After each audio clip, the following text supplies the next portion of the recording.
Aku langsung live Bang Ambil ya setelah host. Sip. Makasih Om ya. Yo. Assalamualaikum. Waalaikumsalam.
Bismillahirrahmanirrahim. Selamat malam teman-teman sekalian. Kembali bertemu dengan saya Amil Fitrianda di kelas tes karakteristik pribadi TKP. Sebelum saya mulai, saya ingin tanyakan dulu apakah suara saya terdengar dengan jelas? Apakah suara saya terdengar dengan jelas? Tolong disampaikan di kolom chat. Oke. Kalau terdengar dengan jelas, saya mulai. Assalamualaikum warahmatullahi wabarakatuh. Bismillahirrahmanirrahim. Langsung saja kita menuju ke materi ya. Nah, oke teman-teman sekalian. Nah, kita sudah bahas TKP. Sebentar ya. Kita sudah bahas TKP yang pertama. Di hari pertama kemarin kita sudah bahas tentang pelayanan publik atau hospitality. Ini siapa nih yang masih dengar suaranya? Oke.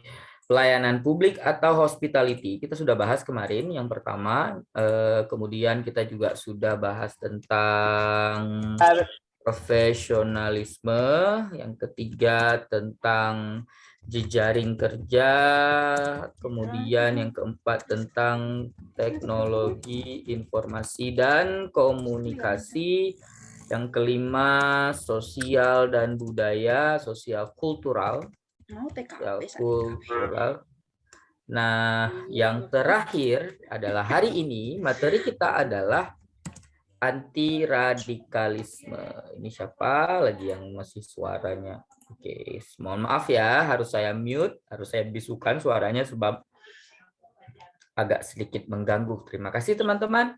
Sudah, ini ada 6 materi. Kita sudah bahas 5 materi. Nah, hari ini, malam ini yang kita bahas adalah materi terakhir kita, yaitu anti radikalisme. Ya, anti radikalisme. Oh ya, by the way, saya share screen. Ini kelihatan kan? Kelihatan kan? Saya lupa nanya. Ini kelihatan kan? Terlihat kan layar yang saya bagikan ke teman-teman? Kalau nggak terlihat, tolong disampaikan ya. Kalau tidak terlihat, tolong disampaikan. Nah, materi terakhir kita adalah anti radikalisme. Nah, anti radikalisme. Saya mau sampaikan soal anti radikalisme ini dimulai di tahun 2019 pertama kali. Ya, pertama kali tahun 2019. Dia terdiri dari 10 soal yang awalnya TKP hanya terdiri dari 35 soal. Karena ada tambahan soal anti radikalisme, jadinya TKP sekarang 45. Jadi anti radikalisme ini terdiri dari 10 soal. 10 soal dimulai dari nomor dimulai dari soal ke-36 sampai dengan soal ke-45. Nah, jadi dimulai dari nomor berapa ya? 110, dimulai dari nomor 100. Dimulai dari nomor 100 sampai dengan nomor 110 itu adalah soal tentang anti radikalisme. Itu adalah soal tentang anti radikalisme. Teman-teman, kalau suara saya agak sedikit kecil tolong sampaikan ya.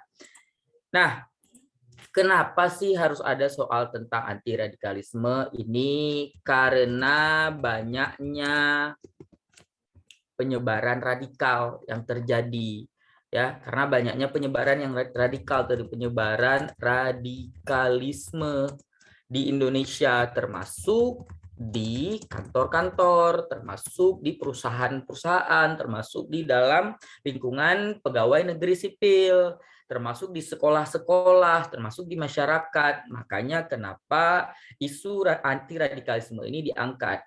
Makanya kenapa orang-orang yang mau masuk kantoran, orang-orang yang mau masuk perusahaan, mereka-mereka yang mau masuk PNS dites dulu nih, radikal atau tidak. Bagaimana dia beranggapan terhadap radikal itu. Termasuk mereka-mereka yang mau tes beasiswa, itu juga dites, ditanyain soal radikalisme.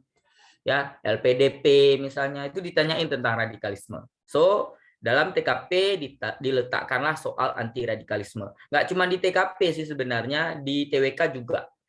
Sudah. Nah, sekarang mari kita lihat pengertiannya.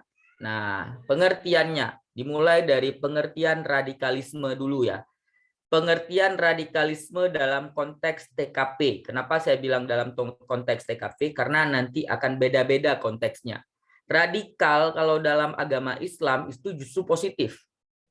Ya. Dalam hal lain justru positif, tapi ini kita lihatnya dalam konteks TKP. Radikalisme dalam konteks TKP itu adalah dia yang punya pemikiran, tindakan yang tidak menerima perbedaan. Gak mau nerima beda agama, gak mau nerima beda aliran, gak mau nerima beda ras.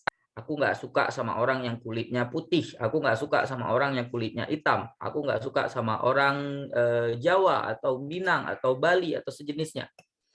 Ya, tidak menerima perbedaan. Padahal Indonesia itu kan Bhinneka Tunggal Ika, walaupun berbeda-beda tetap satu jua. Ya, orang yang radikal itu tidak menerima perbedaan, tidak menerima hal-hal yang sudah disepakati di Indonesia. Intoleran, dia nggak toleran. Apa itu toleran? Tidak mau menerima orang lain yang berbeda, itu juga toleran.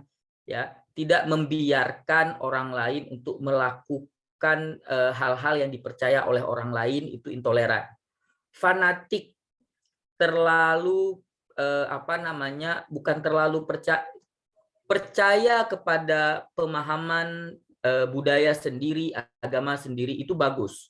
Tapi yang disebut dengan fanatik adalah ketika dia percaya terhadap kepercayaan diri sendiri sehingga buat orang lain yang tidak percaya terhadapnya itu salah, menganggap orang lain yang tidak percaya terhadap dirinya itu salah, itu fanatik.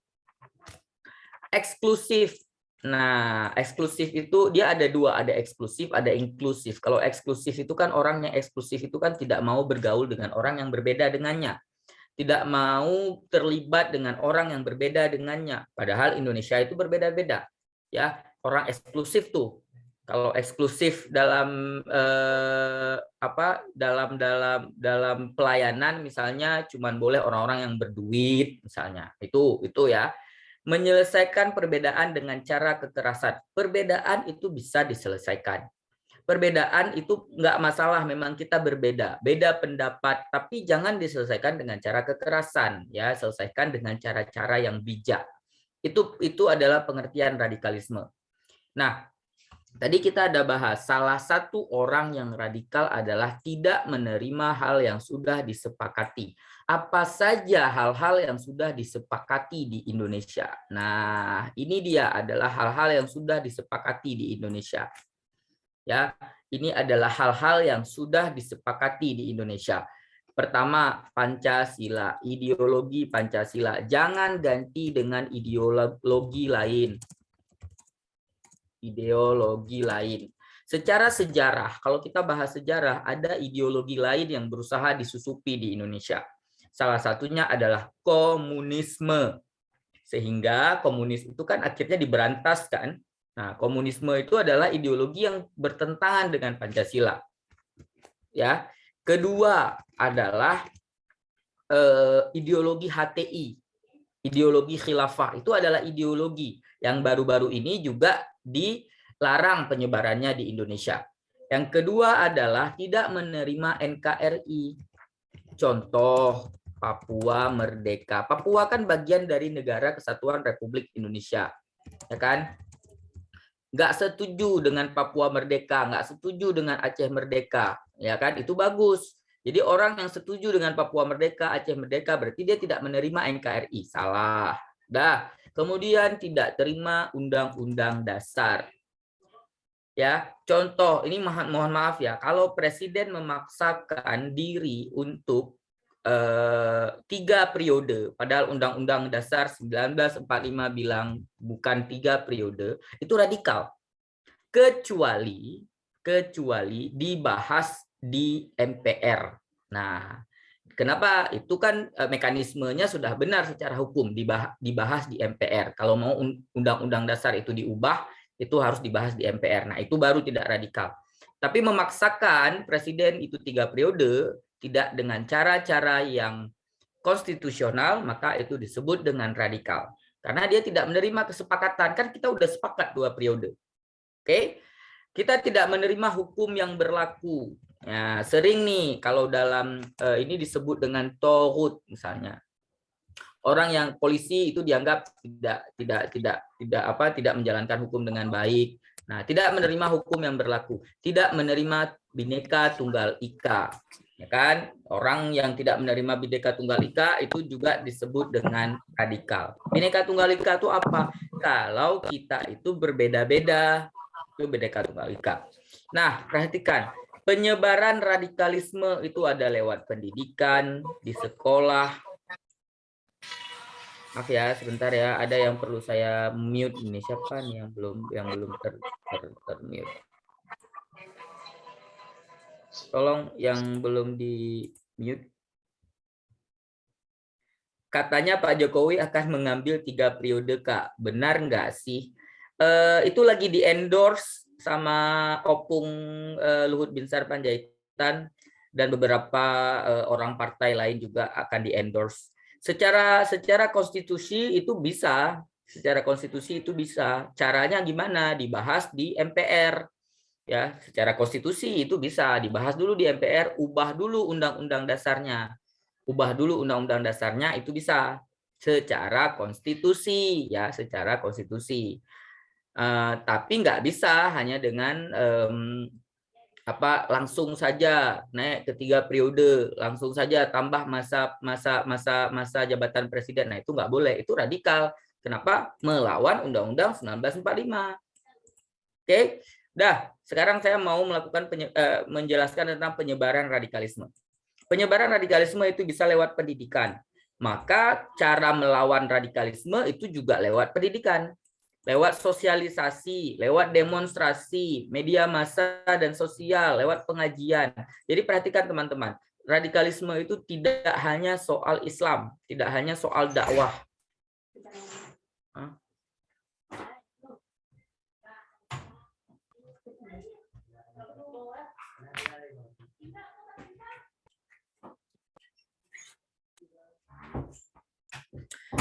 Radikalisme itu tidak hanya soal Islam, tidak hanya soal dakwah, tapi juga hal-hal yang selain itu juga radikal. Misalnya nih, orang demo merusak, itu juga radikal. Orang mendemo mendemo hasil keputusan hakim dalam persidangan, itu juga radikal. Kalau tidak setuju dengan keputusan hakim dalam persidangan, itu bukan di demo, tapi dilakukan kasasi dan lain-lain, banding dan lain-lain, bukan cara di demo. Itu juga radikal. Jadi radikal itu tidak hanya tentang agama. Saya kasih nampak ya, saya akan tunjukkan sama teman-teman sekalian radikal, jenis-jenis radikal itu. Nah, di sini ada.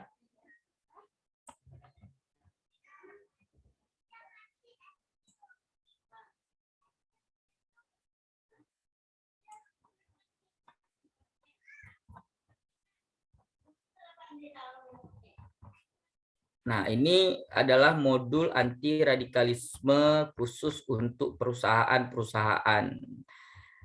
Ya, nah di sini dibilang jangan terjebak aksesoris, dibilang gitu. Bukan berarti orang yang pakai pakaian muslim itu radikal. Jadi jangan terjebak aksesoris. Kita baru menganggap seseorang itu radikal ketika dia sudah menyampaikan hasil pemikirannya, tidak setuju terhadap Pancasila. Nah, itu baru radikal. Ya, kita baru menganggap dia radikal kalau dia sudah melakukan tindakan-tindakan yang radikal, terorisme misalnya. Ya, terorisme itu adalah hal-hal yang dilakukan untuk menyebarkan radikal.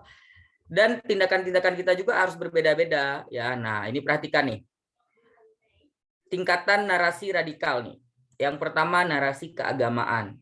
Ada yang terkait dengan agama, ada yang terkait dengan sosial masyarakat. Bukan cuma agama, ada yang terkait dengan sosial masyarakat.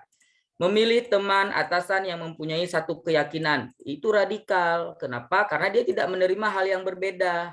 Harus yang sama-sama dia aja. Dan menghindari bekerja di instansi dan perusahaan yang tidak sesuai dengan ajaran agama. Berarti dia tidak menerima orang yang berbeda. Padahal kan kalau bekerja itu bagian dari muamalah. Ya, memilih keluar dari lembaga institusi yang berbeda dengan agama, memilih untuk bersosialisasi dan hanya berkomunitas dengan seagama, sealiran, sepertemanan. Ya, narasi politik nih. Nah, ini narasi politik. Ada konspirasi, pemerintah tidak berpihak bahkan memusuhi agama, negara tidak berdasarkan hukum, agama, dan seterusnya. Itu adalah radikal. Oke, kita lanjutkan lagi ya. Biar jangan kelamaan, kayaknya harus langsung ke soal biar ini. Nah, perhatikan. Di sini ada beberapa tindakan dan sikap yang harus dilakukan. Kalau kita melihat hal-hal yang terkait dengan radikal. Tidak terlibat dalam kegiatan radikalisme atau yang mengarah ke radikalisme. Yang pertama kali tidak terlibat.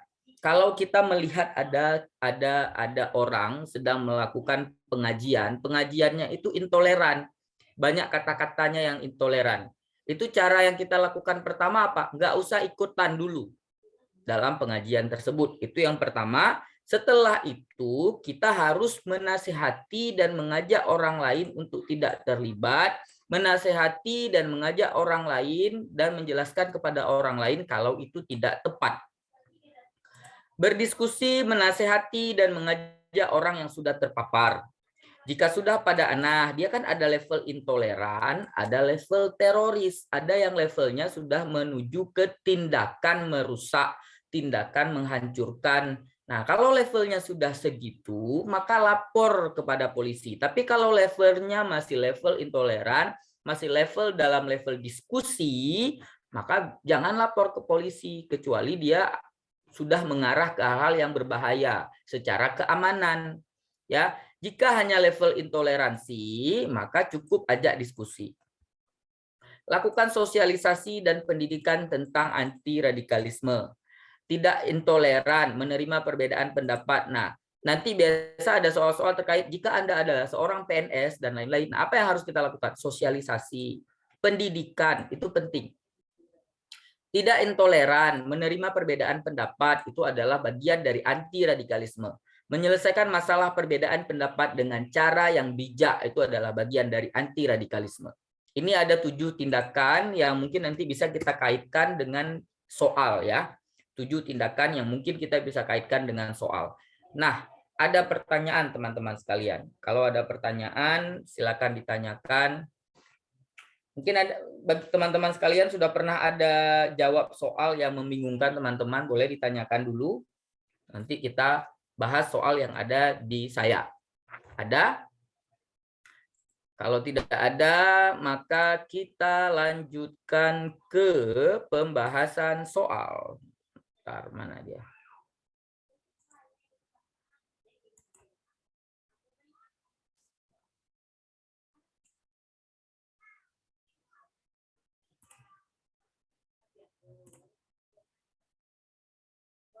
Nah, ini soal pertama teman-teman sekalian. Silakan dijawab.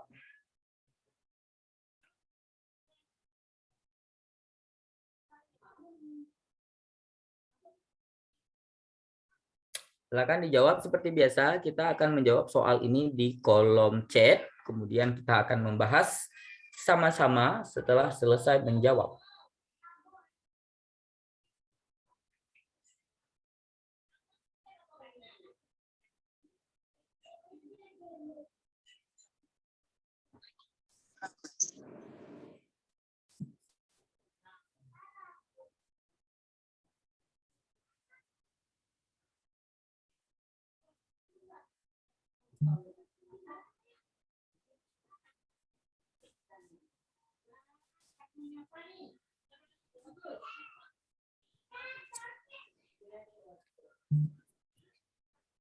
Ayo, sudah ada. Ini soal agak sedikit panjang ya, tapi nggak apa-apa.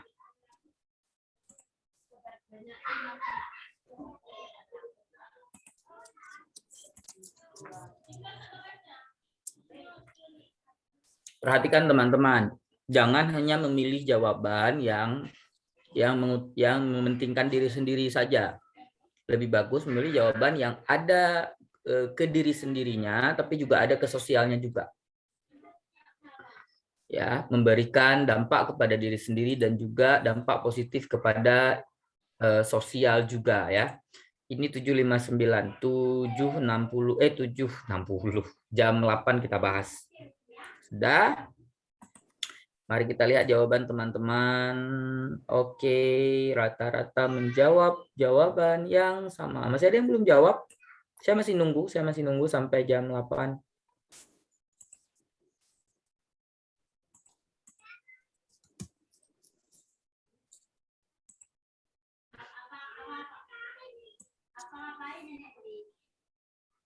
Sudah? 10, 9, 8, 7, 6, 5, 4, 3, 2, 1. Anda baru saja menyaksikan video pada kanal YouTube Sekretaris Presiden, Sekretariat Presiden. Di dalam video ini, Presiden Jokowi menyoroti sejumlah ancaman di ruang digital, mulai dari penyebaran hoax, radikalisme berbasis digital, ada hoax hingga radikal. Presiden meminta publik mengisi ruang digital dengan konten positif. Kalau Presiden meminta publik mengisi ruang digital dengan konten positif, berarti kita harus mengisi ruang digital dengan konten positif. Sebagai ASN, tindakan apa yang akan Anda lakukan? Bukan malah menghindari media sosial. Ya, menghindari media sosial berarti kan tidak mengisi ruang publik dengan konten positif kan? Nah, kita lihat, ini kan kalau soalnya ada beberapa pilihan jawaban yang bagus-bagus. Kita lihat yang pertama, A, tetap aktif di media sosial, bagus. dan membentengi diri agar terhindar dari paham radikalisme. Nah, ini untuk diri sendiri saja. Ini hanya untuk diri sendiri saja. Kalau yang B, lebih mawas diri dan turut lebih mawas diri ini kan bagian dari agar tidak terhindar paham radikalisme kan. Nah, turut membantu mengedukasi masyarakat untuk mewaspadai radikalisme berbasis digital dan mengisi ruang digital dengan konten positif. Sesuai dengan apa yang dibilang di sini. Mengisi ruang digital dengan konten positif, edukasi masyarakat, ya, sosialisasi tadi, berikan pendidikan tadi yang seperti saya sampaikan, tindakan-tindakan yang harus kita lakukan. Mawas diri itu juga jangan sampai diri sendiri kena. Selain untuk diri sendiri tidak terlibat, juga mengedukasi masyarakat supaya tidak terlibat juga. Selain itu juga lebih lengkap daripada yang A. Maka kita lebih memilih B daripada A. Kita ini dulu, kita tutup dulu. Kita lebih memilih B daripada yang A. Nah, sekarang kita lihat yang selanjutnya. Kenapa saya jadi ubah tulisannya? Kita lihat yang C udah kita buang tadi. Yang A juga sudah kalah sama si B. Sekarang kita lihat yang C. Fokus menjalankan tanggung jawab pekerjaan. Dia nggak nyinggung tentang pekerjaan kan? Kalau tidak nyinggung tentang pekerjaan, ya jangan dibilang tentang pekerjaan. Jangan lain ditanya, lain dijawab. Ya, ini lain ditanya, lain dijawab. Mendukung upaya pemerintah melawan radikalisme. Nah, ini kan tidak ada tindakan konkret. Masih lebih bagus B daripada D. Menggelar diskusi dengan teman sesama ASN agar bisa deteksi dini jika ada teman yang terpapar radikalisme. Tidak sesuai dengan yang di soal juga. Jawabannya jelas ada di B. Semua teman-teman jawabannya adalah B. Bagus, luar biasa. So, kita lanjutkan. 5-nya ada di B ya. Kita lihat nih kuncinya. 5-nya ada di B, 4-nya ada di A. Nah, karena ini sesuai dong, sesuai nih, membentengi diri. Bedanya A ini hanya untuk diri sendiri, kalau B juga untuk orang lain. Ingat, juga peduli kepada orang lain, jangan cuma untuk diri sendiri ya. Nah, sekarang kita menuju ke nomor 2. Bentar ya, kita ubah dulu warnanya. Saat ini sedang ramai oleh isu yang mengarah ke ujian kebencian pada awalnya. Ada salah satu anggota kelompok yang memesan roti kemudian ditangkap atau diawali dengan diskusi kemudian berakhir dengan keluarnya hujatan pada yang tidak ikut karena belum mengetahui kebenaran informasi dan Silakan dijawab dulu nomor 2.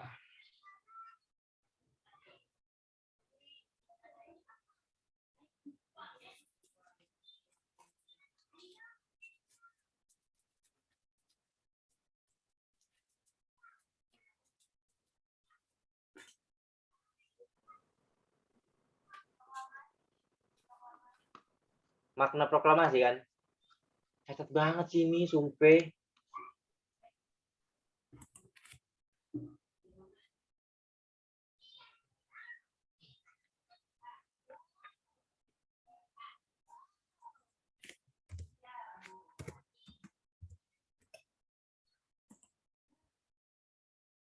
Oke.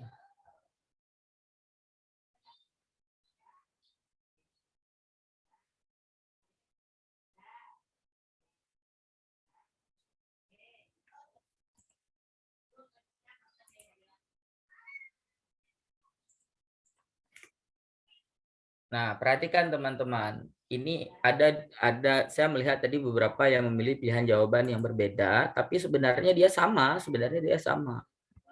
Ya. Sebenarnya sama.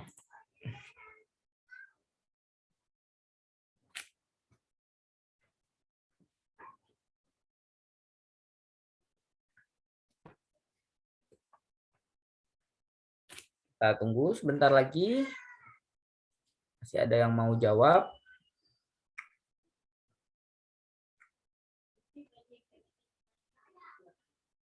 Oke. Masih ada yang mau jawab. Masih ada.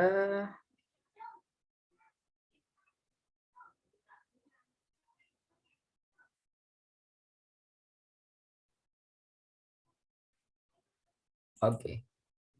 Kita bahas sekarang. Anda tergabung dalam grup WhatsApp yang sedang ramai oleh isu yang mengarah ke ujaran kebencian pada etnis tertentu. Pada awalnya, ada salah satu anggota grup yang membagikan pesan broadcast ke grup, kemudian ditanggapi oleh sebagian besar anggota grup di WhatsApp. Diawali dengan diskusi, kemudian berakhir dengan keluarnya hujatan pada etnis tertentu. Dalam situasi ini, apa sikap Anda? Pilihan jawaban yang B itu tidak menyelesaikan masalah. Ya, tidak menyelesaikan masalah. Hal-hal yang terkait dengan radikal itu terus berlangsung. Kita tidak punya solusi kalau yang B, nggak menyelesaikan masalah. Yang A itu juga tidak menyelesaikan masalah. Cukup untuk diri sendiri saja. Jangan egois ya. Kalau untuk urusan radikalisme ini usahakan juga orang tidak terlibat. Bukan cuma kita, orang lain juga tidak terlibat. Usahakan itu. Jangan egois. Sosialisasi, berikan pendidikan. Ajarin orang lain. Tidak langsung percaya pada informasi yang di-share oleh anggota grup dan mencari tahu kebenaran. Nah, bagus ini untuk diri sendiri, dia nggak langsung percaya, ya. Seperti yang saya bilang tadi, tidak terlibat, ya, tidak terlibat radikal. Dia bagus, ya, dia tidak terlibat, tidak langsung percaya. Cari tahu dulu informasinya, ada solusinya. Yang di-share di grup 2, bagus ya. Nah, kalau yang D, dia menguji kebenaran informasi yang dibagikan. Jadi selain tidak percaya, dia uji, dia cari tahu dulu. Kenapa dia uji? Ya karena dia nggak percaya kan.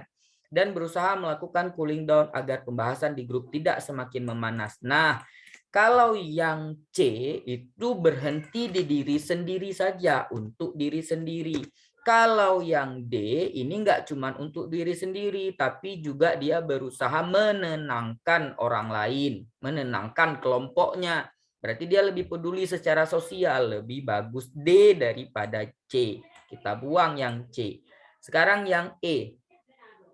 Menguji kebenaran informasi yang dibagikan dan mengingatkan. Ini sama, menguji kebenaran informasi yang dibagikan, menguji kebenaran informasi yang dibagikan, mengingatkan anggota grup untuk tidak tergesa-gesa dalam mempercayai informasi yang beredar. Jadi dia juga memberikan sosialisasi dan pendidikan kepada orang lain. Bagus.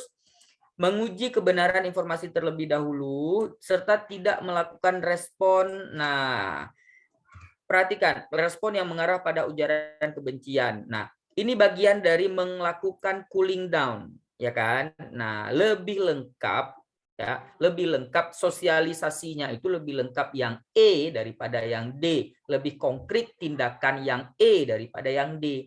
Di sini dia hanya bilang cooling down. Ngapain? Cooling down itu ngapain dia cooling down? Bagus dia melakukan cooling down, tapi tidak ada tindakan yang konkret. Kalau ini ada tindakan yang konkret, yaitu dengan mengajak, mengingatkan. Kalau yang E selain mengajak, mengingatkan juga melakukan mengajak orang untuk tidak melakukan respon yang mengarah pada ujaran kebencian. Inilah bentuk cooling down-nya, lebih konkret. Oleh karena itu jawabannya jatuh kepada E, ya. Jawabannya jatuh kepada E. Ingat, saya ulangi sekali lagi, jangan berhenti pada diri sendiri. Selesai pada diri sendiri, maka sosialisasikan kepada orang lain. Itu yang pertama. Yang kedua, pada soal nomor 2 ini kita bisa mengambil pelajaran yang lain, yaitu coba pilih ya tindakan yang lebih konkret dalam menyelesaikan masalah ini. Oke, dalam menyelesaikan masalah ini. Lebih konkret E daripada D. Yang apa yang membedakan A, B, C? A, B, C ini individual. Kalau ini dia tidak hanya individual tapi juga secara sosial. So, jawabannya adalah E. Ada pertanyaan teman-teman sekalian? Any question teman-teman sekalian? Ingat ya, jangan hanya ke diri sendiri. Coba usahakan hal-hal tersebut juga jangan sampai kesebar sama orang-orang yang ada di sekitar kita. Sosialisasi. Ada pertanyaan teman-teman sekalian? Kalau tidak ada pertanyaan, kita akan lanjutkan ke nomor selanjutnya. Ada pertanyaan? Nggak ada? Ada? Oke, next. Alright, kita akan next sekarang. Oke, ini ya, 5-nya ada di E, 4-nya ada di D. Alright.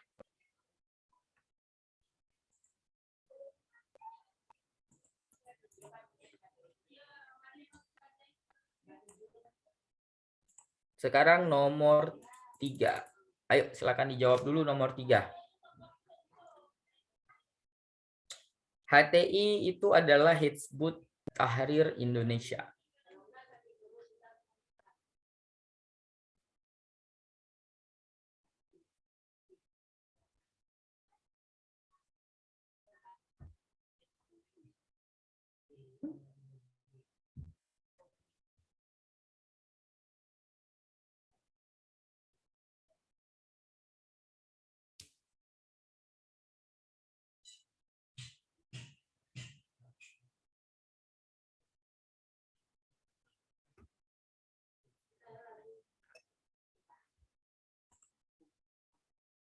Cepet ya. Kalau yang ini cepet ya jawabnya. Tapi ada perbedaan jawaban juga nih.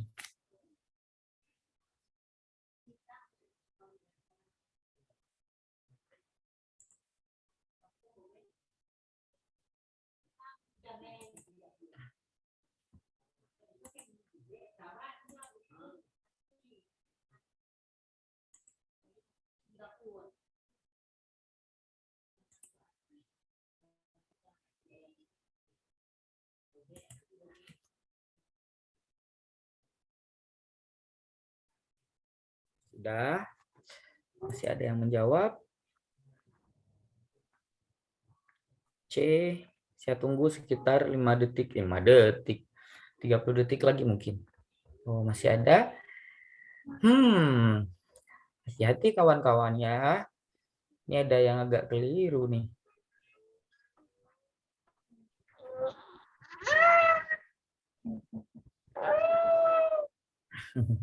Suara apa itu? Teman-teman kalau ada yang belum mute, terus suaranya mengganggu, itu saya matikan ya, saya mute ya. Saya bisukan, biar nggak mengganggu. Oke, sudah ya.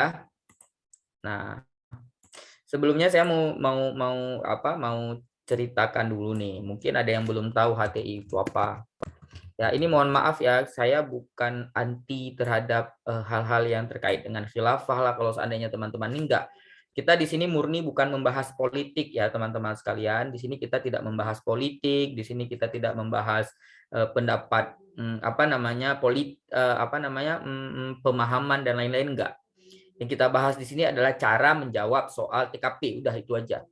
Ya, saya jelaskan dulu tentang HTI. HTI ini adalah kepanjangannya itu Hizbut. Gimana sih tulisannya? T atau lupa saya, Hizbut Tahrir Indonesia. Nah, mereka ini punya pemahaman ya khilafah. Khilafah itu adalah setiap negara Islam itu dipimpin oleh satu pemimpin di dunia. Jadi orang Islam, umat Islam di seluruh dunia, negara-negara Islam di seluruh dunia itu bersatu dipimpin oleh satu pemimpin. Nah, ini tidak sesuai dengan Pancasila. Karena tidak sesuai dengan Pancasila, saya lupa di tahun berapa, sebelum 2019 itu HTI dibubarkan. Nah, kalau HTI dibubarkan karena tidak sesuai dengan ideologi Pancasila. Ideologi Pancasila. Kalau dia sudah dibubarkan, maka nggak boleh lagi kita menyebarkan paham-paham ini. Kecuali paham ini, HTI ini dibahas secara akademis. Ya, bukan disebarkan pahamnya. Jadi nggak boleh lagi disebarkan kalau sudah tidak sesuai dengan ideologi Pancasila dan dibubarkan. Oke, itu sejarahnya. Baik, mari kita jelaskan. Anda memiliki seorang teman yang dulunya merupakan simpatisan HTI. Anda mengetahui bahwa pemerintah telah membubarkan HTI 2017 ya, karena dinilai bertentangan dengan Pancasila Undang-Undang 1945. Saat ini teman Anda masih intens. Perhatikan teman-teman, dia sudah melakukan intens menyisipkan narasi propaganda tentang HTI. Teman-teman sekalian, ini tindakannya belum berbahaya terhadap keamanan. Jadi jangan dilapor ke polisi dulu, ya. Ini belum berbahaya terhadap keamanan. Kalau dia sudah melakukan tindakan-tindakan terkait dengan terorisme atau mengarah ke terorisme, itu baru teror. Sudah mengarah ke teror, baru lapor ke polisi, ya, atau sesuatu yang akan mengarah ke teror. Kalau ini hanya terkait dengan propaganda ideologi, ya. di postingan media sosialnya. Dia sudah melakukan, teman-teman sekalian. Dia sudah melakukan. Gimana cara menyelesaikannya? Yaitu selesaikan dengan bijak. Yaitu apa bijak? Diskusi. Diskusi. Bijak, selesaikan dengan diskusi. Saya tadi ada melihat kan teman-teman yang jawabannya C. Banyak saya melihat yang jawabannya C. Tidak tergesa-gesa merespon dan mengamati lebih lanjut. Nggak perlu diamati lebih lanjut lagi. Kenapa nggak perlu diamati lebih lanjut lagi? Karena dia sudah melakukannya. Dia sudah melakukan sisipan-sisipan itu. Dia sudah melakukan sisip-sisip itu. Jadi langsung aja diserang. Maksudnya diserang itu langsung aja diajak diskusi. Ya. Kalau kita lakukan yang A, membuat postingan tandingan di media sosial saya seputar bahayanya konsep yang ditawarkan HTI karena mengancam persatuan, itu tidak menyadarkan dia. Itu hanya menyadarkan teman-teman yang ada di media sosial kita. Ya, langsung komen saja, kontra saja dia, komen langsung di postingannya. Oke. Daripada kita pilih ini, mending kita pilih ini. Membloknya di media sosial agar tidak terpengaruh. Jadi kalau kita diblok dia di media sosial, kita tidak terpengaruh, tapi orang lain terpengaruh. Kan nggak bagus kan? Nah, jadi tidak tergesa-gesa. Ya harus tergesa-gesa. Kenapa harus tergesa-gesa? Karena dia sudah melakukan, kecuali, perhatikan teman-teman, kecuali belum pasti, masih kabar, masih isu. Kalau masih kabar atau masih isu, itu kita tidak boleh bertindak dulu. Ini kan sudah jelas dia melakukan propaganda. Ya kan? Kalau sudah jelas langsung saja tegur dia, ajak dia diskusi. Tegur dan ajak diskusi karena sudah terang-terangan kita melihat dia melakukan itu. Kalau belum terang-terangan masih dari kabar orang lain, maka kita harus cek dan dicek terlebih dahulu. Oke. Kalau kita meninggalkan komentar di postingan temannya berupa narasi, tidak ada proses diskusi, tidak ada proses diskusi. Kalau tidak ada proses diskusi, dianya tidak berubah.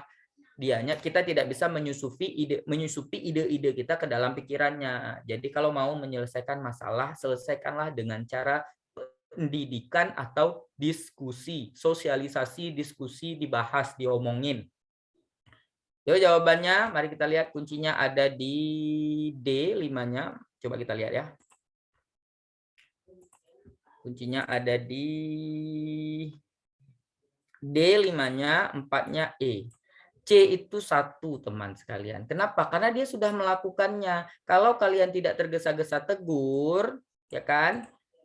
Maka tidak ada penyelesaian. Kenapa? Karena dia sudah melakukannya. Jadi 5-nya ada di D, 4-nya ada di E. 3-nya ada di A. Ada pertanyaan nggak? Perhatikan nih. Ya, ini saya gambarkan sedikit ya. 1.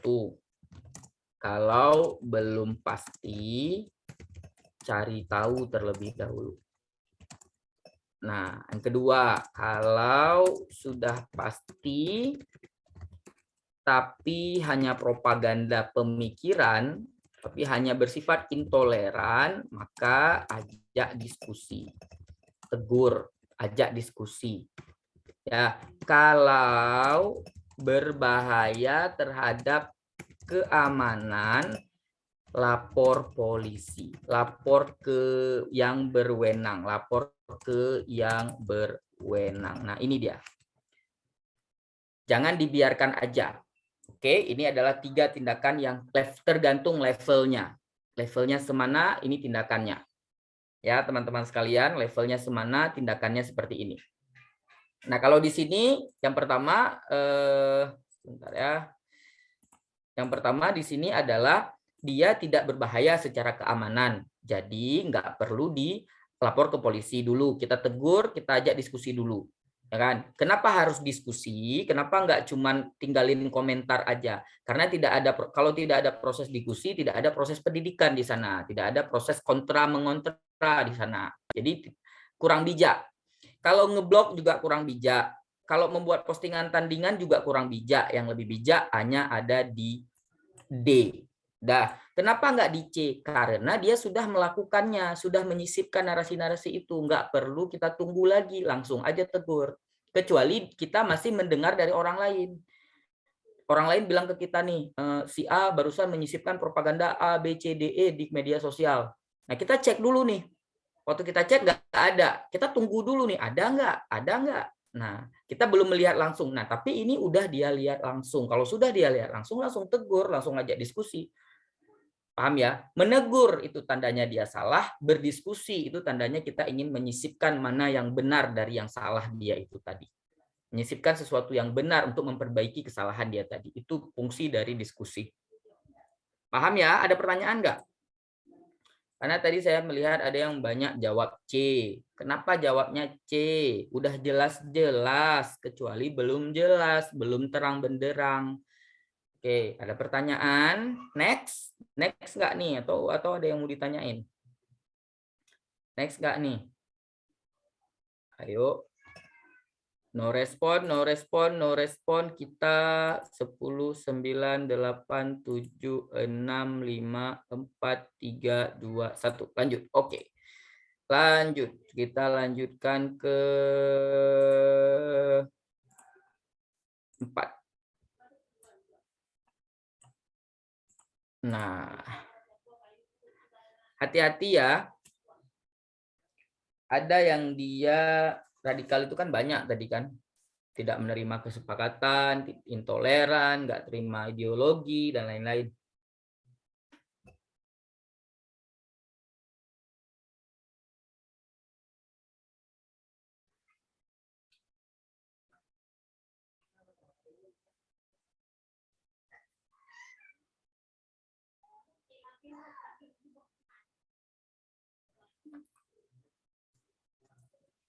Cepat ya. Tapi ada yang berbeda. Oke, bagus.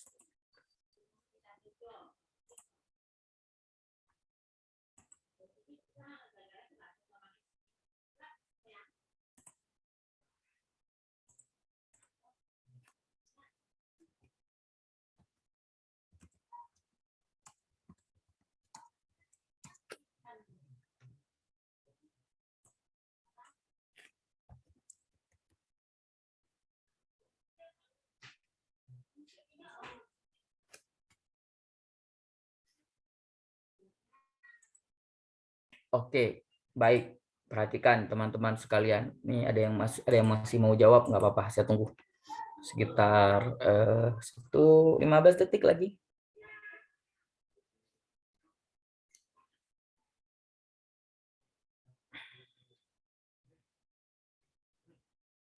Udah ya?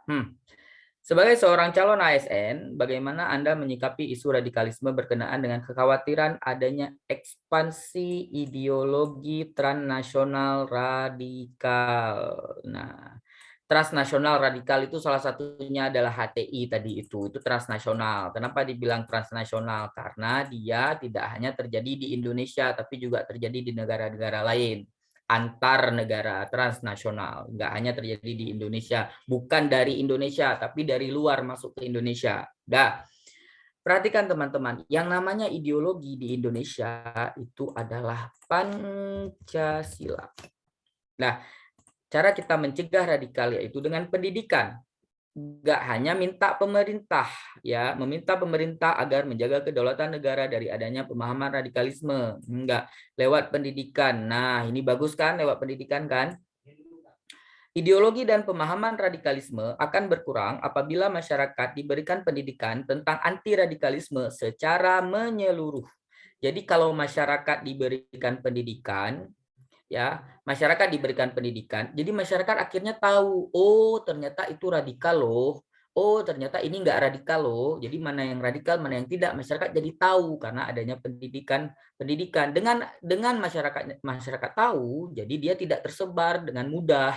Jadi bagus ya.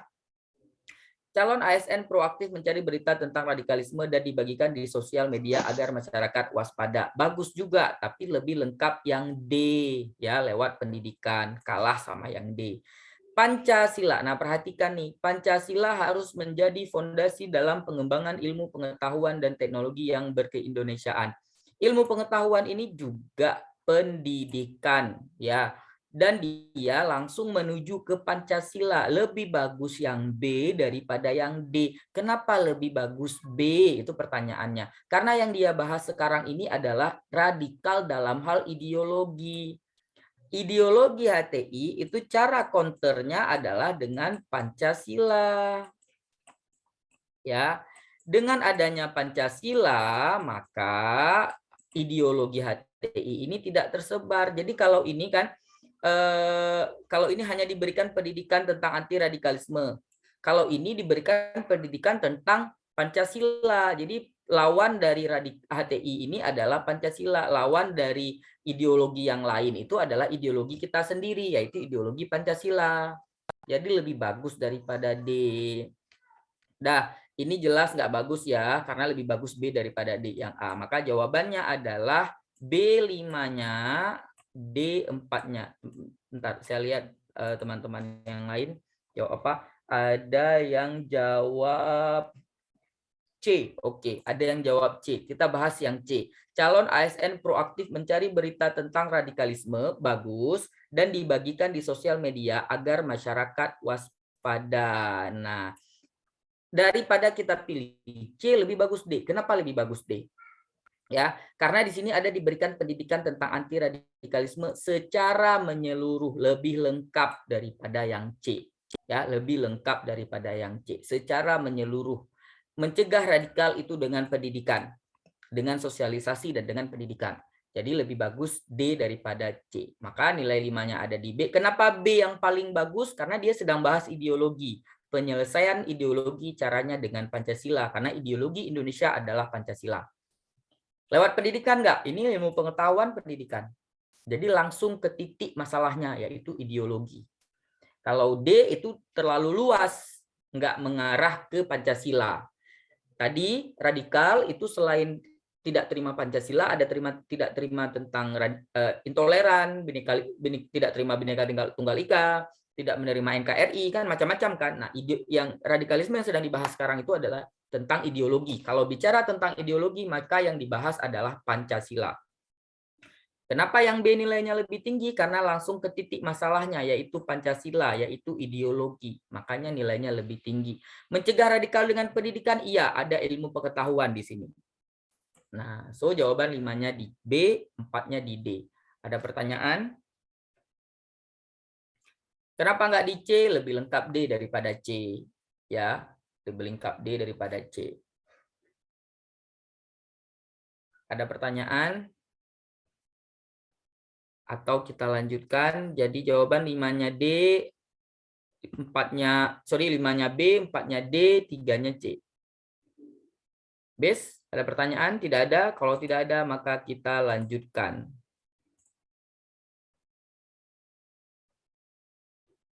Ini ya, kuncinya ya. Oke, kita lanjutkan ya.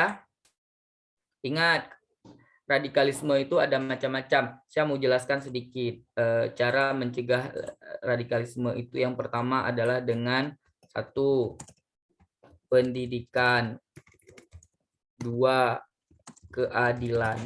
Kadang orang tahu kalau merusak itu adalah radikal.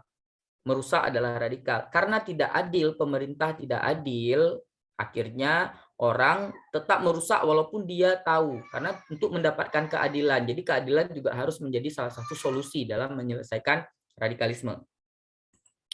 Radikalisme itu enggak cuma soal intoleran, tapi juga soal ideologi. Kalau berbicara ideologi, maka kita bahasnya Pancasila. Ya, kalau bicara ideologi, maka yang kita bahasnya adalah Pancasila.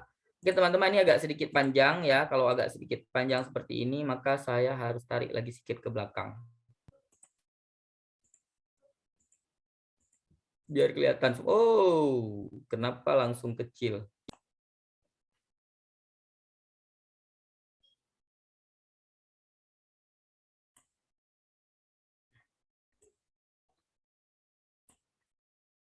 Oke. Jawab dulu.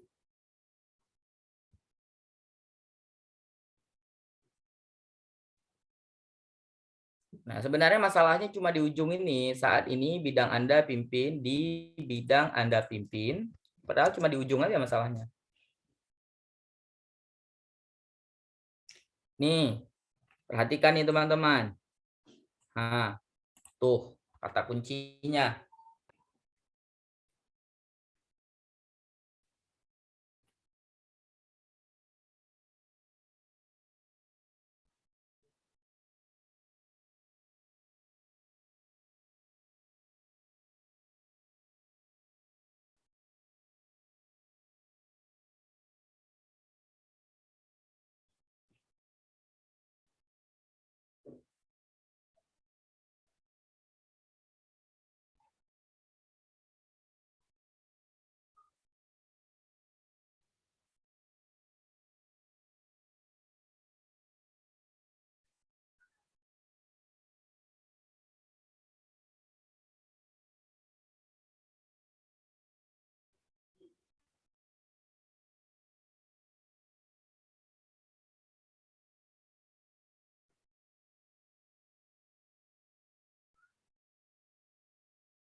B, B, B, B, B. Oke. Rata-rata jawabannya B nih.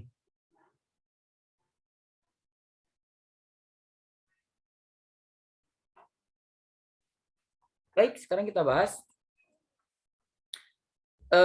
Teman-teman sekalian, kita nggak perlu baca nih. Kita nggak perlu baca yang atasnya ini, nggak perlu kita baca ya. Kita baca bawahnya aja ya.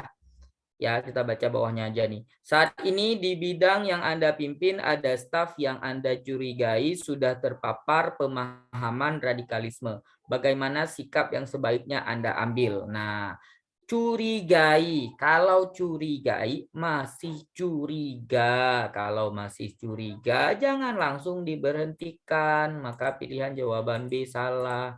A salah ya. Mengusulkan kepada bagian kepegawaian agar memberhentikan staf tersebut. Dia masih dicurigai kok, belum tentu. Dah. Kemudian melaporkan ke bagian kepegawaian agar kecurigaan Anda dapat ditelusuri dan ditindaklanjuti. Ini betul ya. Digosipin, menjadikan bahan obrolan di kantor agar staf tersebut meninggalkan pemahaman radikalisme. Belum tentu dia melakukan radikalisme, maka yang ini tidak profesional penyelesaiannya, kita buang. Merapatkan dengan bidang yang lain mengenai tindakan yang sebaiknya diambil. Kalau ini soal tentang jejaring kerja, mungkin jawabannya bisa D. Nah, ini nggak cocok ya.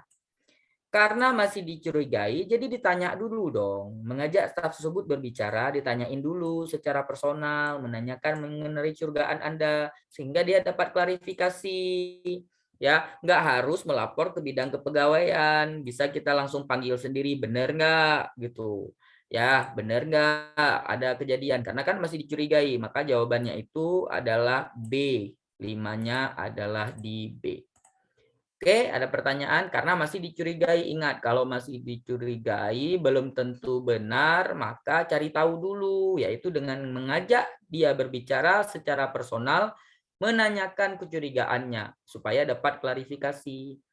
Tindakannya lebih konkret, lebih cepat menyelesaikan masalah daripada yang D, daripada yang E. Oke, jawabannya ada di B. Ada pertanyaan?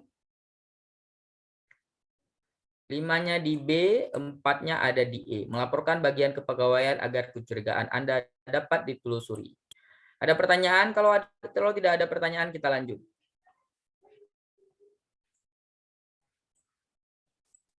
Oke, kita lanjut. Kalau ada pertanyaan, langsung ditanyakan saja ya. Nanti saya akan langsung jawab. Karena kalau saya nunggu-nunggu lagi, takutnya agak lama. Sekarang nomor 6.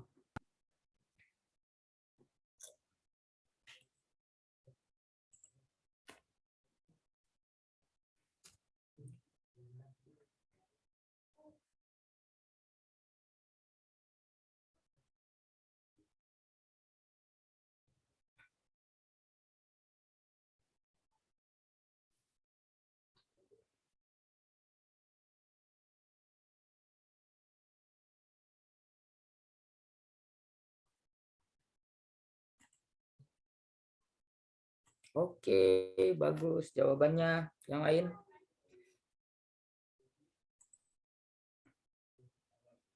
Oke, bagus. Kita lihat lagi yang lain. Luar biasa, cepet ya. Nggak perlu lama sih.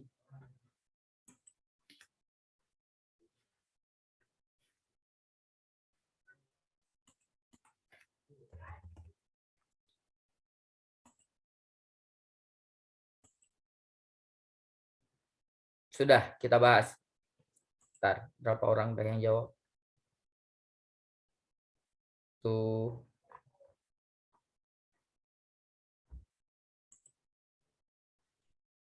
Oke, kita bahas ya. Suatu hari terjadi musibah di mana salah satu tetangga yang berbeda agama dan keyakinan dengan Anda terkena bencana longsor. Kejadian ini membuat tetangga Anda kehilangan tempat tinggal sebagai bagian dari masyarakat pada lingkungan tersebut yang akan Anda lakukan. Walaupun berbeda agama, kita tetap satu dalam kemanusiaan. Itu konsepnya ya, berbeda agama tapi kita tetap satu dalam kemanusiaan. Nggak boleh diskriminasi, dibeda-bedakan, nggak boleh dibeda-bedakan. Jangan cuman mau bantu orang yang sama agamanya saja. Oke, kalau kita pilih yang A, saya yakin solidaritas dan dari masyarakat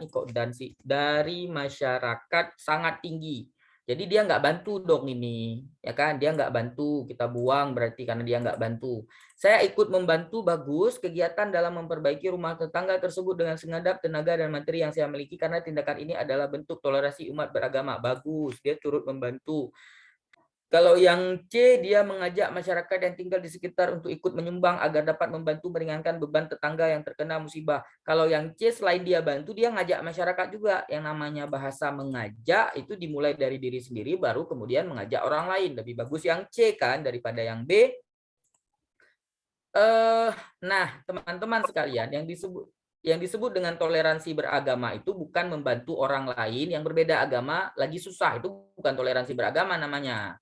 Toleransi beragama itu adalah membiarkan orang lain yang berbeda dengan agama kita untuk melakukan hal-hal yang terkait keagamaan. Itu toleransi beragama. Kalau membantu orang lain itu masuk ke dalam kemanusiaan. Dalam sila Pancasila itu berbeda ya. Saya akan mengingatkan ketua RT setempat untuk ini cuman dia ingatkan ketua RT juga salah. Jadi kalau daripada kita pilih B, lebih baik kita pilih C. Yang lebih lengkap itu ada di E. Dia ikut berpartisipasi membantu. Selain itu dia juga ikut ngajak masyarakat. Jadi lebih lengkap kan? Selain dia ikut mengajak masyarakat, dia juga meminta Pak RT untuk mengkoordinir. Lebih lengkap, itu memuat semua pilihan jawaban yang ada di A, B, C, D. Lagi-lagi saya bilang jangan hanya bermain sendiri-sendiri. Bermainlah secara sosial. Jadi jawaban lebih tepat ada di E. Jelas ini jawabannya ada di E.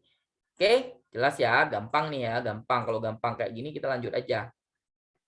5-nya ada di mana nih? 4-nya ada di B.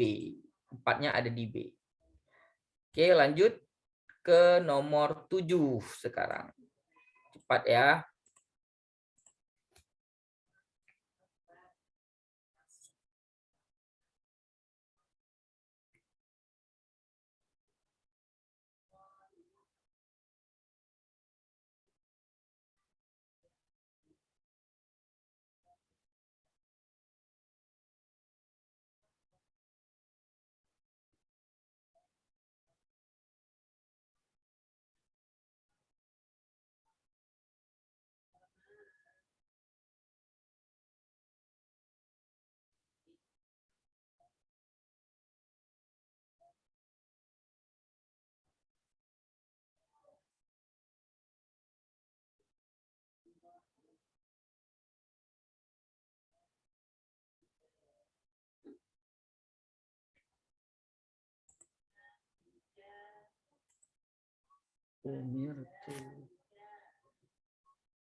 Muslimin.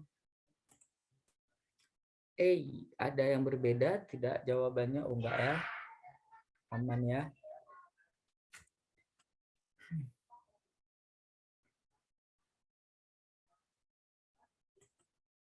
Ayo sama-sama kita bahas. Anda baru saja pindah ke satu tempat kompleks perumahan dan melihat anggota keluarga Pak Andi yang merupakan tetangga Anda dikucilkan dari pergaulan sekitar. Bahkan Anda merasa anggota keluarga Pak Andi yang tidak dianggap oleh tetangga sekitar karena perbedaan agama yang dianut. Sikap Anda adalah menerima Pak Andi dan anggota keluarganya tinggal di lingkungan tersebut dan menyarankan untuk membatasi. Nah, ini tidak toleran ya. Ini tidak toleran secara agama. Dia membatasi Pak Andi, tidak biarin Pak Andi untuk melakukan kegiatan keagamaannya. Salah, ini menyalahi sila pertama. Kita buang. Menyadarkan tetangga sekitar bahwa menerima keberagaman merupakan perbuatan yang kalau ini juga tidak toleran, malah membuat orang makin panas untuk tidak menerima Pak Andi ya. Karena di sini dibilang kan menerima keberagaman merupakan perbuatan yang dapat mengancam keharmonisan. Justru menerima keberagaman dapat semakin harmonis.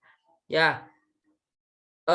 Menerima Pak Andi bagus dan anggota keluarganya dengan memberikan kesempatan bagus juga untuk menyampaikan, nah nggak boleh dong ya, ini menyampaikan rasa kecewa kepada masyarakat itu akan menimbulkan kegaduhan, justru makin kacau nanti ya. C nggak bagus, kita buang yang C.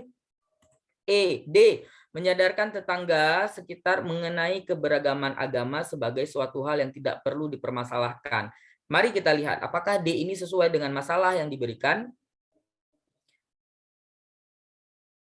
Nah, di sini dibilang kerap dikucilkan dari pergaulan karena tidak dianggap karena perbedaan agama yang dianut. Jadi kita bilang sama tetangganya, perbedaan agama itu suatu hal yang tidak perlu dipermasalahkan. Sama kan, sesuai dengan masalah yang dihadapi, bagus ya, kita sadarin masyarakat supaya tidak mempermasalahkan perbedaan agama sehingga mereka tidak melakukan diskriminasi terhadap Pak Andi. Menyadarkan tetangga sekitar, memberikan kesempatan kepada Pak Andi dan keluarga untuk tinggal di perumahan tersebut. Bukan tidak diberikan kesempatan untuk tinggal, tapi dikucilkan karena perbedaan agama. Maka masalahnya lebih cocok solusinya ada di D daripada di E. Maka jawabannya adalah D ya. Baik. Ini kita melihat D sama E sama-sama bagus, tapi kita harus menyocokkan dengan permasalahan yang diberikan pada soal ya. Saat menjawab soal TKP itu kayak gitu. Walaupun jawabannya bagus, itu kadang-kadang belum tentu menjawab masalah yang ada di soal. Jadi kesimpulannya, pilihlah jawaban yang menjawab masalah yang ada di soal. Karena ini masalah agama, maka kaitkanlah dengan agama juga. Lanjut. Nomor 4-nya ada di E. Nomor 8 sekarang. Ayo teman-teman, kita jawab nomor 8. Silakan dijawab.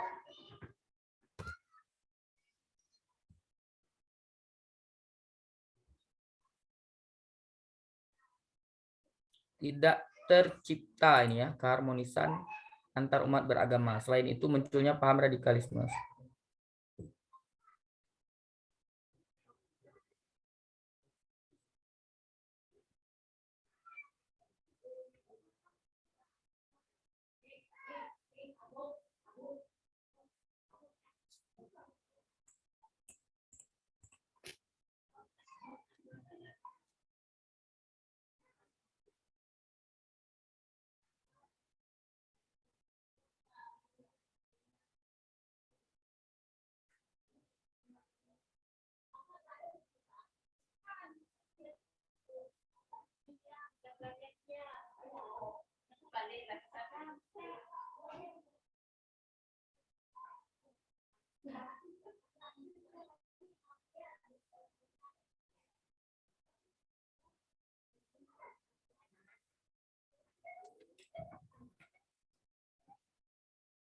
Kita masih menunggu yang lain untuk menjawab.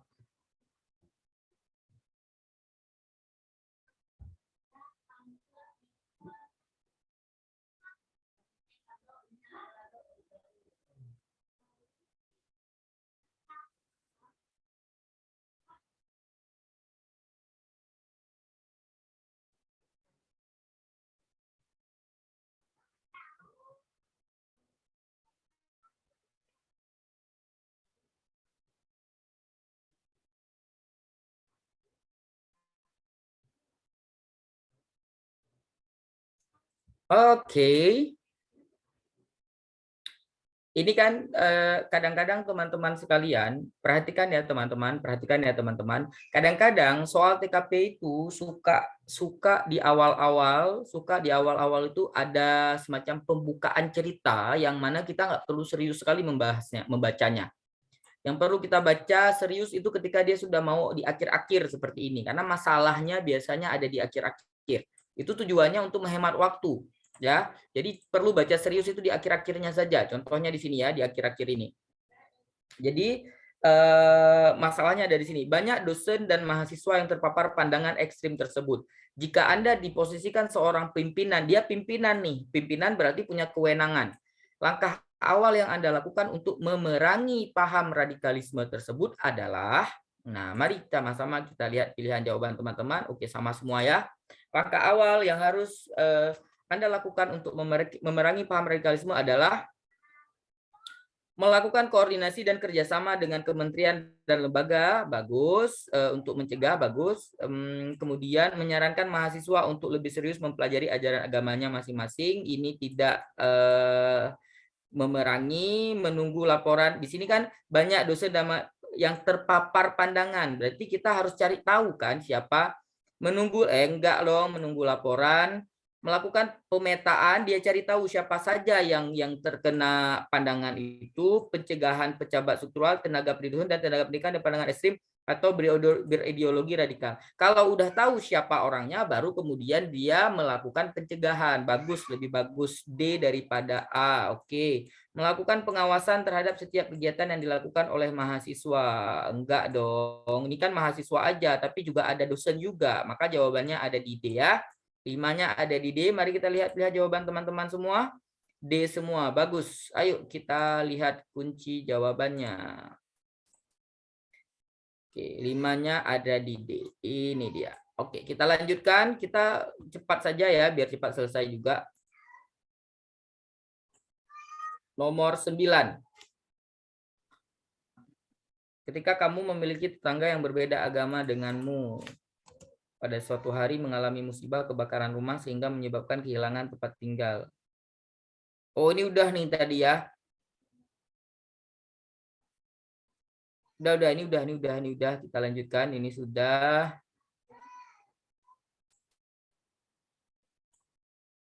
Nah, ini.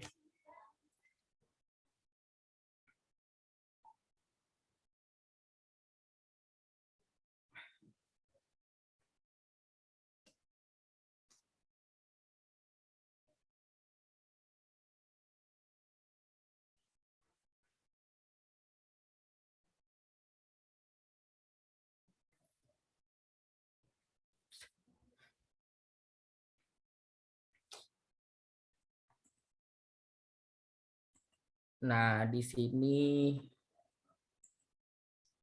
Oke, very good. Bagus.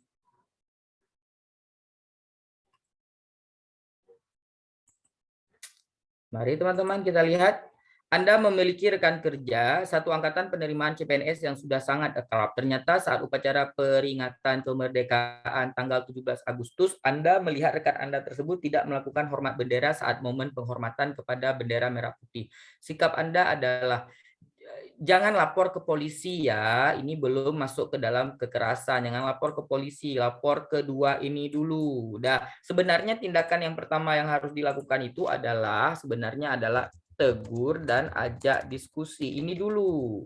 Oke, tegur dan ajak diskusi dulu. Cuman karena nggak ada pilihan jawaban tegur dan ajak diskusi, maka mau nggak mau kita pilih pilihan jawaban yang melapor. Oke, mau nggak mau kita pilih pilihan jawaban yang melapor. Nggak boleh mendukung, nggak boleh mendiamkan saja, karena itu tindakan yang radikal. Nggak boleh ya, karena itu tindakan yang radikal.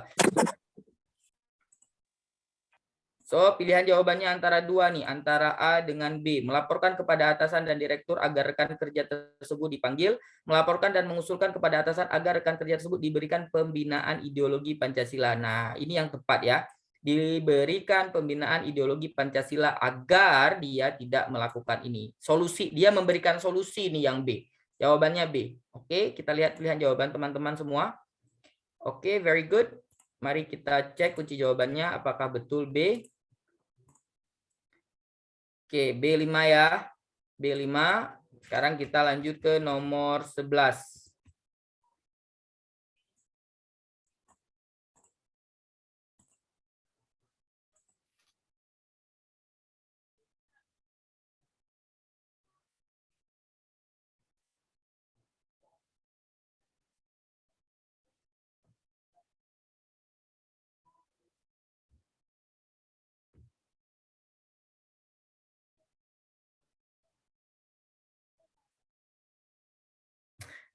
Ini jelas ya, ini nggak perlu kita bahas nih. Oke, ini nggak perlu kita bahas. Semua teman-teman sudah tahu jawabannya. Ini terlalu simpel.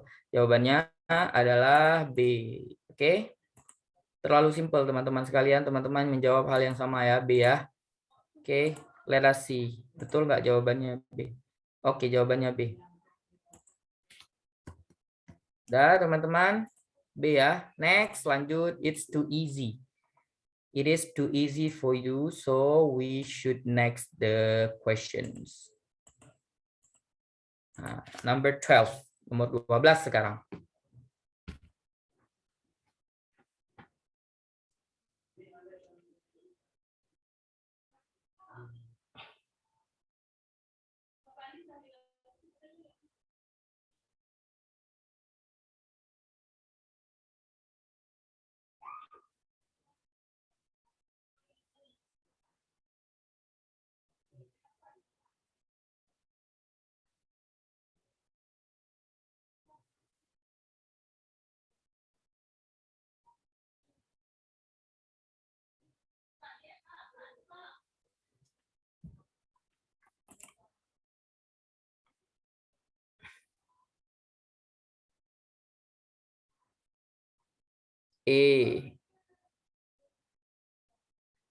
Oke, bagus nih jawabannya. Ayo kita bahas ya. Kita bahas sekarang.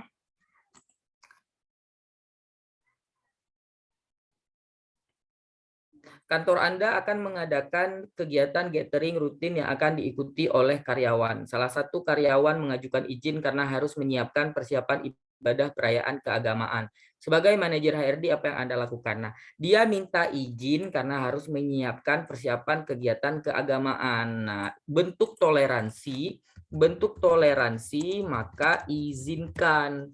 Ya, karena toleransi kita mengizinkan nih. Kalau ini tetap meminta karyawan tersebut untuk mengikuti kegiatan gathering, maka tidak toleran. Memberikan pengertian kepada karyawan tersebut agar datang gathering terlebih dahulu, memaksa juga untuk datang gathering. Memberikan kebebasan kepada karyawan tersebut untuk memilih prioritas. Nah, kalau memberikan kebebasan itu bagus, tapi dia tidak tegas sebagai pemimpin, sebagai orang yang berwenang, ya, sebagai yang memiliki wewenang itu nggak boleh membebaskan orang lain melakukan A atau B, harus memberikan keputusan. Kan keputusan ada di tangan dia, masa nyuruh orang lain ngambil keputusan? Jadi salah ya yang C ini. Menjelaskan pentingnya acara gathering ini lalu membiarkan karyawan tersebut memutuskan akan ikut gathering atau tidak. Sama aja kan? Jawabannya jelas ada di E. Mengizinkan karyawan tersebut untuk tidak menghadiri kegiatan gathering karena bentuk toleransi beragama dan tetap memberikan informasi kepada karyawan itu apa saja hal yang disampaikan pada acara gathering. Nah, selain itu juga dia menyediakan informasi, dia memahami kebutuhan karyawannya, butuh informasi untuk pekerjaan. Jawabannya jelas ada di E. Oke? Kenapa enggak C, kenapa enggak D gitu kan? Kenapa enggak dibebaskan saja, yang mau milih yang mana? Enggak tegas, dia kan sebagai pemimpin, sebagai manajer harus tegas mengambil keputusan, jangan orang lain yang mengambil keputusan, orang lain yang minta izin ke orang lain yang minta keputusan, yang ambil keputusan. Itu secara profesional enggak bagus ya, secara profesional itu enggak bagus. Kak, tes SKD nanti ada nggak baca materi radikalismenya? Maksudnya ada nggak tulisan radikalisme di atasnya? Atau gimana sih maksudnya? Yang pertama ada materi radikalisme pada TKP, itu ada materi radikalisme. Ada ya, ada. Terus apakah ada tulisan di atasnya yang udah nih, yang udah terjadi di tahun 2021, 2020, 2019 itu ada tulisan di atasnya ditulis anti radikalisme. Soalnya dari nomor berapa ke nomor berapa, Kak? Dimulai dari nomor 101 sampai dengan 110. Nah, ini semua 101, 110 itu soal tentang anti radikalisme. Ada 10 soal. Ada 10 soal. Ada tulisannya yang udah itu ada tulisan di atasnya. Anti radikalisme ditulis di atasnya yang udah ya. Semoga terjawab ya. Kita lanjutkan. Oke, jawabannya adalah E. Tadi kita jawab E kan? Sip. Nah, sekarang nomor 13. Oke, nomor 13.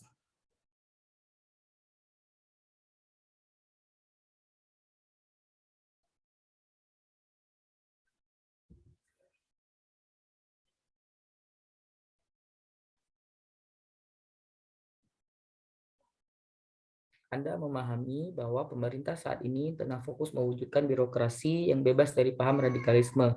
Dilakukan lewat penandatanganan surat keputusan bersama Mbak Menteri dan diberikan kepada kewenangan oleh pemerintah untuk menangkal radikalisme.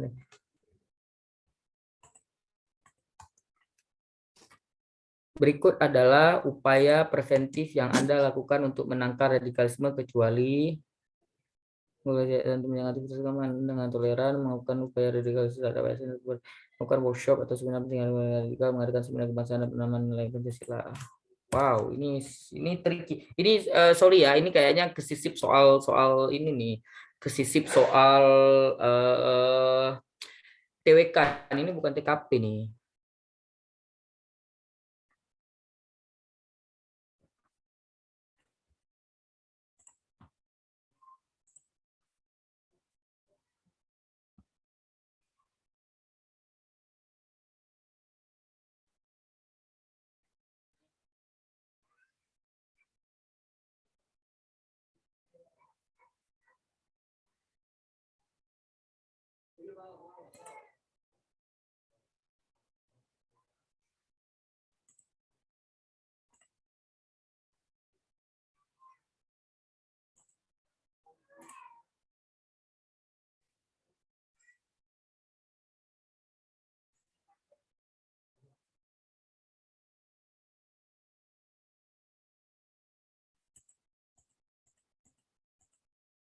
Melakukan upaya deradikalisasi terhadap ASN, ini betul. Mengadakan workshop, seminar propaganda, pencegahan propaganda radikal, seminar kebangsaan dan penanaman, betul. Kegiatan preventif, ya.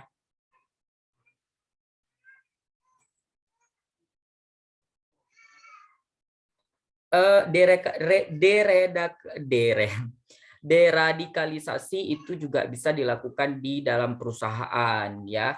Tapi perhatikan nih teman-teman sekalian, perhatikan ya.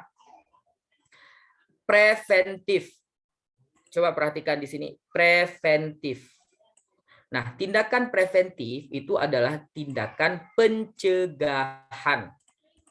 Pencegahan ya untuk menangkal, pencegahan menangkal radikal. Berarti belum terjadi radikal, mencegah sebelum terjadi radikal. Ya, belum terjadi radikalnya. Ya kan? Belum terjadi radikalnya. Untuk mencegahnya supaya nggak kejadian apakah dengan mengajak ASN waspada terhadap provokasi dan hasutan itu mencegah? Ya, mengedukasi ASN untuk menjalankan dengan toleran itu juga ya mencegah. Melakukan deradikalisasi ini tandanya udah kena radikal. Ya, orang yang sudah kena radikal dinegatifkan supaya tidak kena radikal, yaitu dengan dideradikalisasi. Ini untuk menghilangkan, ini bukan mencegah, ini menyembuhkan orang yang udah sakit, bukan mencegah sakit, ini menyembuhkan orang yang udah sakit. Maka jawabannya itu adalah C. Paham? Paham nggak nih? Karena kan yang diminta adalah pencegahan, preventif. kalau C bukan pencegahan, deradikalisasi itu pengertiannya adalah membuat orang yang sudah kena radikal untuk balik ke posisi semula tidak radikal lagi. Berarti mengobati orang yang sudah sakit, bukan mencegah penyakit. Paham? Paham ya? Itu deradikalisasi. Radikal itu kena radikal. D itu jadi negatif dia. Deradikalisasi ini jadi negatif. Deradikalisasi berarti menghilangkan radikal yang udah ada di dalam tubuhnya. Itu bukan preventif, ya, itu kuratif. Kalau dalam bahasa kesehatannya disebut dengan kuratif, mengobati yang sudah sakit, bukan mencegah penyakit. Sementara pertanyaannya adalah yang mencegah penyakit. Jawabannya ada di C. Ini bukan soal TKP sepertinya. Ini soal nyasar soal TWK nih di sini. Paham teman-teman? Paham ya? Paham ya? Semoga dipahami ya. Karena yang diminta adalah nih. Betul nggak? Ya, C5-nya ini dia. C5-nya.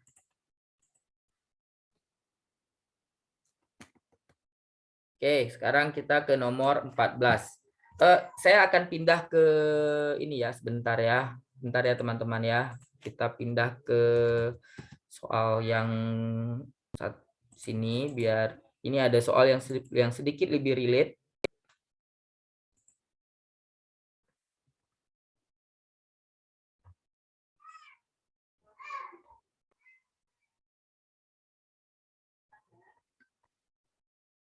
Sebentar.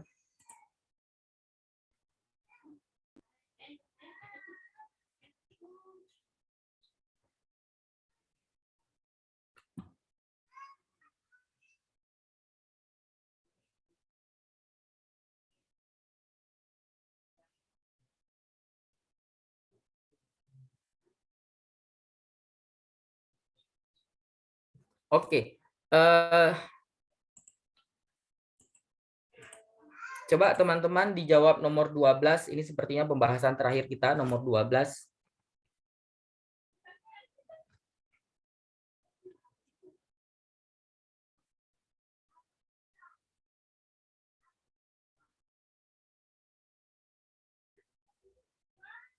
Nomor 12, teman-teman, ini sepertinya pembahasan terakhir kita.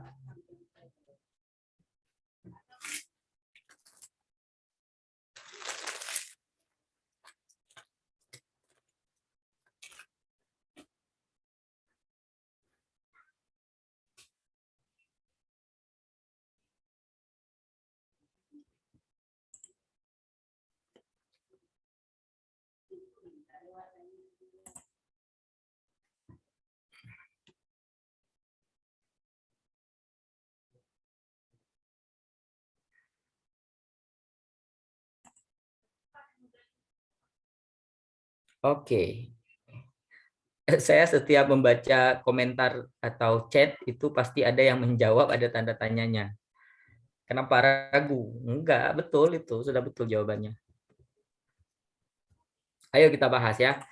Ahmad dan Nenggolan adalah tetangga yang akrab, saling mencengkrama, saling membantu, saling mengunjungi ketika masing-masing sakit. Kehidupan mereka sangat rukun, meskipun mereka memiliki kepercayaan yang berbeda. Suatu hari Ahmad merayakan Hari Raya Idul Fitri. Sikap Nenggolan adalah menghormati, bagus, menjaga ketenangan, bagus. Ini siapa? Membiarkan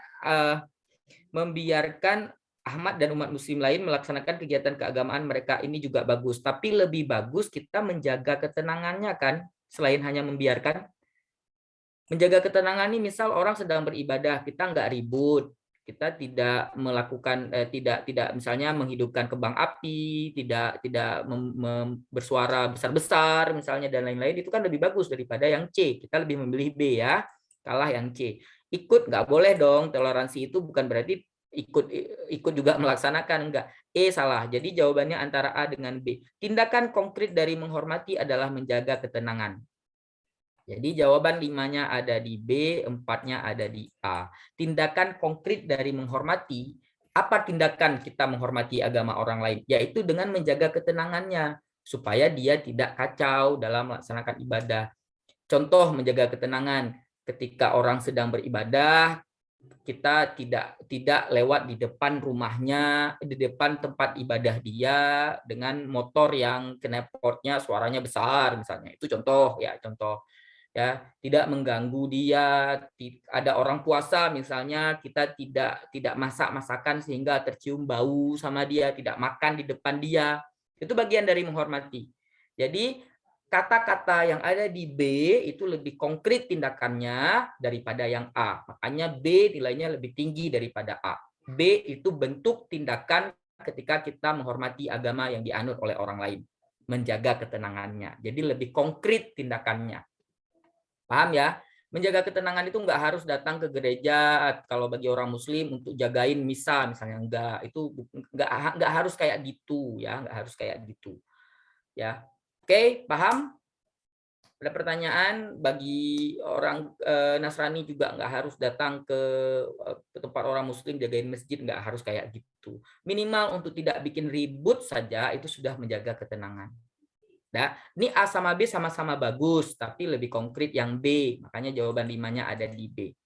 Baik ya, ini yang terakhir. Terima kasih teman-teman sekalian atas partisipasinya hari ini karena telah menjawab. Semoga ilmu yang saya sampaikan ini bermanfaat.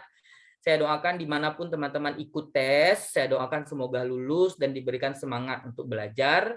Bagi yang mau ikut tes, mungkin ada yang mau ikut tes UTBK sebentar lagi ya. UTBK kan nggak lama lagi nih. Ada yang mau ikut tes UTBK, saya doakan semoga sukses ya. Saya tutup. Terima kasih. Wabillahi taufiq wa hidayah. Wassalamualaikum warahmatullahi wabarakatuh. Salam sejahtera semuanya. Selamat malam.